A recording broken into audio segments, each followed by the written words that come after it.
Welcome, I'm Darren, and I'll be your guide today as I talk about the 1997 and 1998 Pacific football card sets. This was a great year for Pacific because they had to really reinvent the model in the mid-90s. They started out with two really good card sets, well designed, that the hobby never really captured. It never really captured the hobby's attention. So in 1993, they reinvented the model of just the way that they approached cards, making some really cool cards. But again, the industry, it wasn't quite finding Pacific. So in 1994, they decided to do something that almost nobody was doing, only to find that everybody else was doing the exact same thing, but they were doing it a whole lot better. So by the end of 1994, they really had to do some soul searching and figure out, how do we move forward? And in 1995, they decided to put all their energy into great images and parallels. And what they created was not a success, unfortunately. The whole concept of it was just too, it was like design was the one thing they were missing. In 1996, they did a better job, but by 1997, they really had to catch up. And the card that they designed in 1997 was actually a pretty good step.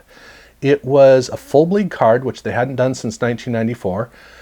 But this time, the images were very well selected. They were doing a much better job of working on that. And they had the whole design theme element was kind of floating. Now, they still used the concept of having a gold foil card front, as in only gold foil and the image on the card front. They continued that, but now they had a better design for, in terms of interest, for the design theme on the card, on the bottom of the card front. And of course, the logo for the company in gold foil up at the top, which always looked great. In this case, they just did a better job of designing all the components, including they made a, well, I guess I shouldn't say including. The only problem they have on the card front is the fact that they needed something to make the gold foil kind of sparkle and bring out. And they had used etched foil in the past, but this year they decided to use kind of a metal print on the player names so that it stood out and was vibrant. I like the concept. I don't like the way it looked. It came across in a way that really did look kind of mechanical and industrial. And it's the only thing that really draws the card back. Had they played around a little bit more with it, I think they could have done better. But look, that's the only real problem the card front had. They were still trying to catch up to the rest of the industry, but they were getting really close. The card back was also improving, but not by a lot. So they'd still have to make a pretty big step forward in 1998, but they were off to a good start. And the set was still built with no subsets, and the rookie cards are just regular cards, no different, just in the college uniforms. It was all about the parallels, and the parallels were continued from the previous year, but added on to a bit. So obviously they started off with the base, which was the gold foil. Then they also had a silver foil, which is just kind of the right thing for Pacific to do. But for 1997, they added a copper foil for another parallel. So now they had all three of these metals here in the regular Pacific set. Nice they got around to it. They also had a red foil and they had a platinum blue. So those were carryovers from the previous year. Well, sort of carryovers.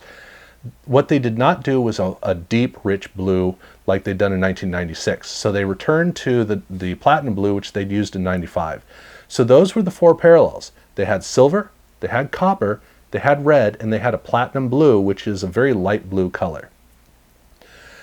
And that was what they did for the set. They didn't do anything else at all.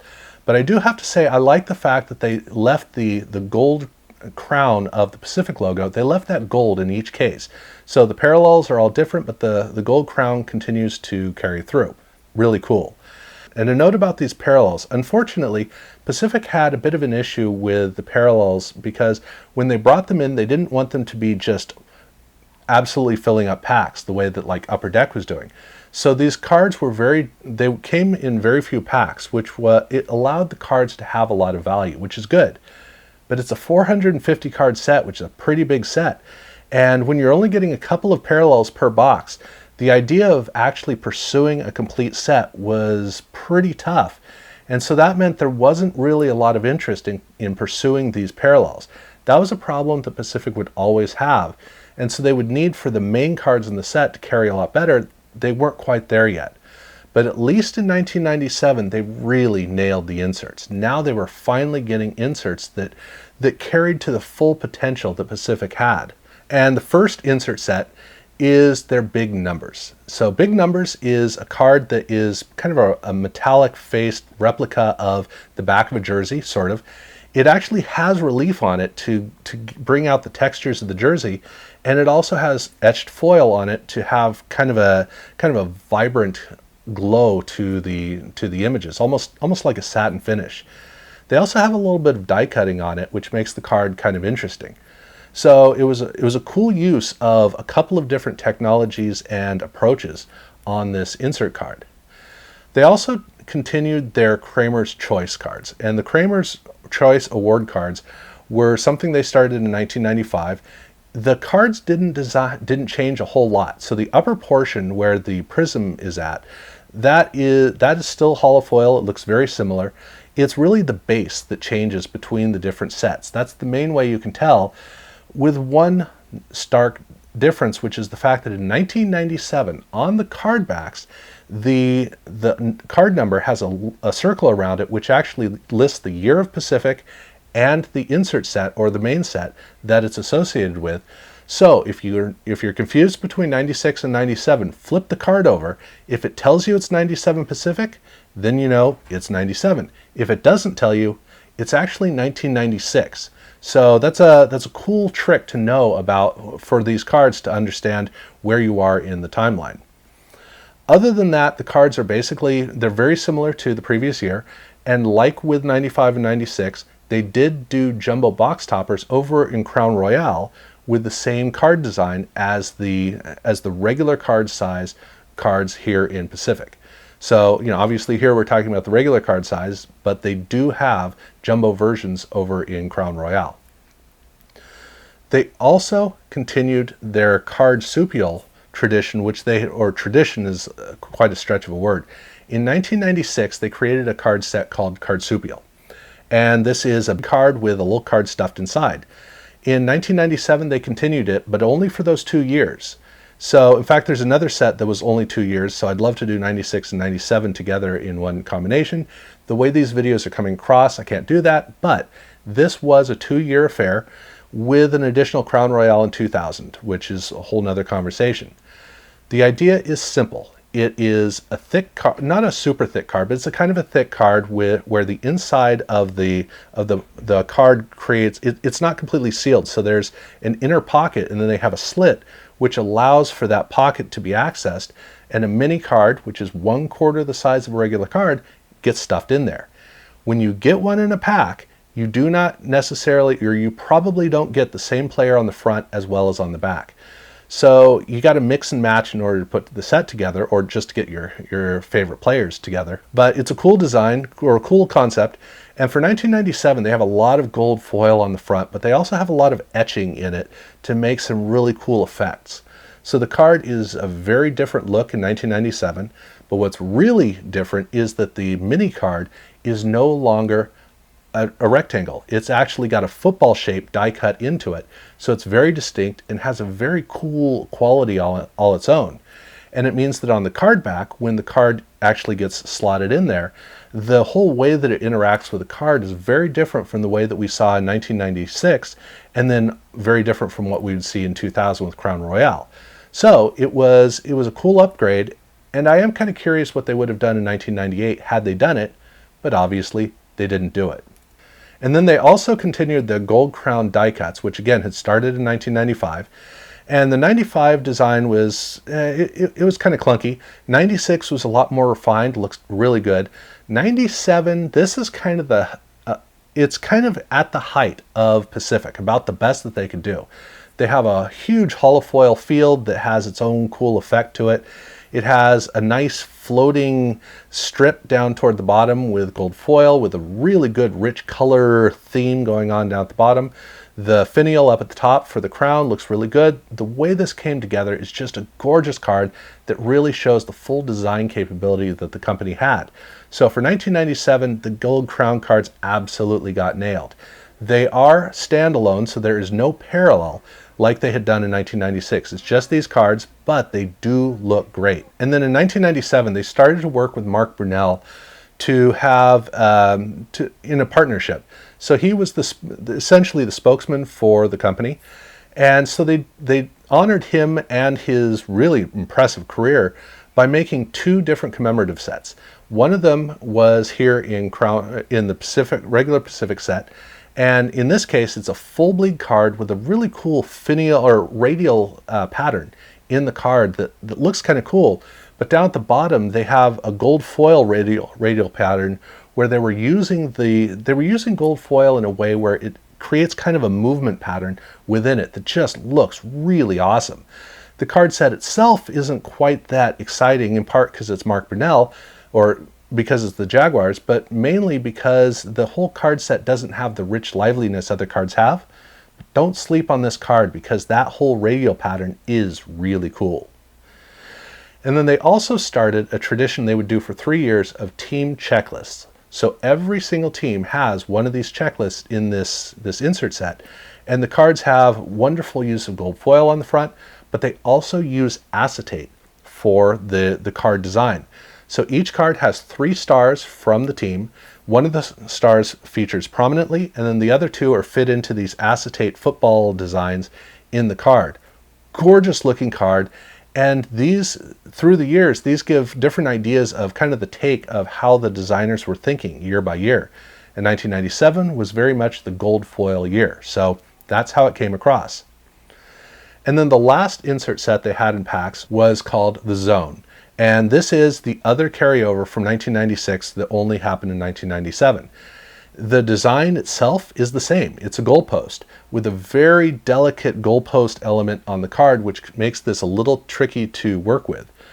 But the big difference between these two is the fact that for 1997, they have etched metal over the entire surface. So the whole card has a liveliness, but it also kind of mutes the card at the same time, which is really kind of interesting about this card.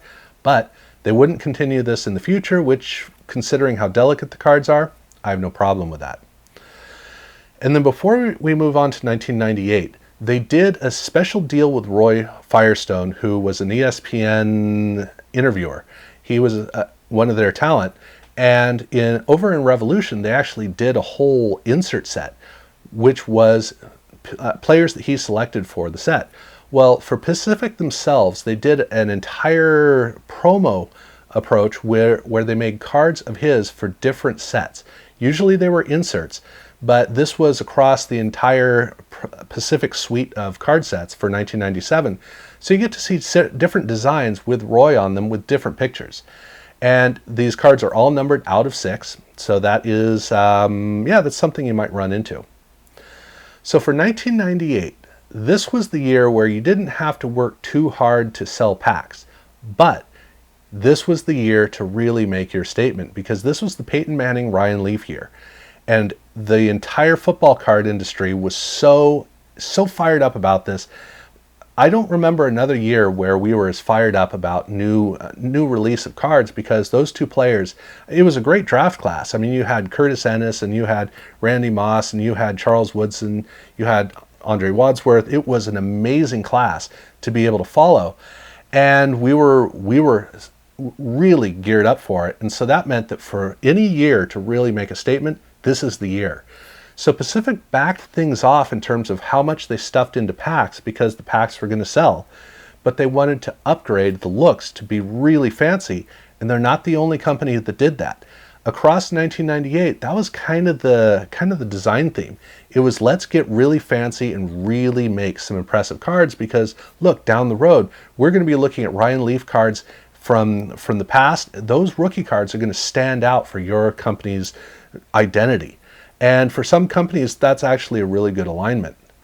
So for Pacific, they again did a full bleed card, but now they did a full band that was floating above the bottom of the card in silver foil. This was quite a departure for them because gold foil was their whole brand identity. Now they were going with silver, which was a good move. The design on it is pretty good, except it gets a little flat, so it's a lot better when you look at it quickly. But still, they were doing a better job of really designing how the card worked on the front. But if you really want to see where they improved it, the back, that's where it happened. Finally, they were making good card backs. It'd been so long. 1993 was the last time they made a really good card back. So finally, they're catching up. Again, no subsets.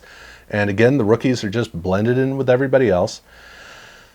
They did only 2 parallels here in this year. They did red and they did platinum blue. So you didn't have the silver. Well, you had the silver. You didn't have the gold and you didn't have the copper. It was just 3 versions of every card, the regular base, and then the difficult to get red and the difficult to get platinum blue. And that was the regular set. So at least they had a lot of inserts. Only they actually didn't have a lot of inserts. We start off with Kramer's Choice, obviously. And here the design actually gets a little bit more intricate down at the bottom. They had a radial effect that has kind of a hint of the Mark Brunell cards that we saw in 1997. So the design is a little bit more different, but still kind of the same. And yes, again, they did the jumbos over in Crown Royale. They also had a set called Dynagon Turf. Now, this is kind of interesting because in 1993, they started Pacific Prism. Ran that through 95, never quite caught on well enough, so they rebranded it as Dynagon Prisms, which is a weird name, but okay. That lasted for 2 years, but it didn't carry on, so now Dynagon became an insert set in the regular packs of Pacific, and yet it had nothing to do with the Dynagon before. Here it's just a chromed surface, a foiled surface. That's it. It's really kind of boring. But it did have a parallel in packs, which was their titanium turf. And these cards, they have a holofoil on them, and they have a nice little titanium turf logo. But what's really significant is that on the card back, these are all individually serial numbered out of 99. This wasn't the first time the Pacific had done serial numbers. They'd done that back in 1996 with the Crown Royale, or with the Crown die cuts. They did it with lithocells, so there were places where they'd done it, but it was still very unique, very new to Pacific to do this kind of trend. But at least they did get around to it, and it's a much better card. Speaking of gold Crown die cuts, they also did that, and for 1998, now they got really fancy. You can see that this is where they were putting their energy into making a really great card. The 97 cards were gorgeous, but they were very bright and flashy. In 98, they went with more of a jewel box type of an approach. The angled lines with the different colors in it looks really good. And I absolutely love the team logos up within the Crown finial. The way that they were placed in there just makes this card look extremely exquisite. So they were really hitting it well with this card. And then they continued with the team checklist, obviously. So for 1998, they made a complete card. They don't have any acetate in it, so it's more straightforward, but they went with a more clean and smooth design, which actually the colors on this card are a little bit too overpowering.